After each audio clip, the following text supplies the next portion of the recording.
Imagine this, naglalakad kayo ng pamilya mo. Kasama mo yung asawa mo, yung mga anak mo, tapos biglang umulan. Buti na lang handa ka, may dala kang payong. Pero, ang masaklap, isang payong lang nadala mo. Tapos, yung nadala mo pa na payong ay maliit. Kasya lang ang isang tao. Tatlo kayo. Papaano mo ngayon pagkakasyahin yung maliit na payong sa inyong tatlo?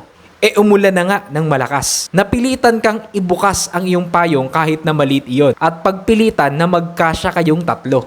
Kahit papano, na-protection naman kayo ng maliit na payong na yon sa ulan. Maaring yung bandang sa ulo na ninyo, sa bandang ulo, hindi nabasa, pero yung banda dito sa bandang ibaba, bandang katawan ninyo, hanggang paa, ay nabasa. Iniisip mo ngayon, sana pala nagdala ako ng mas maraming payong para sa aming tatlo. O di kaya inisip mo na sana pala mas malaking payong ang dinala ko.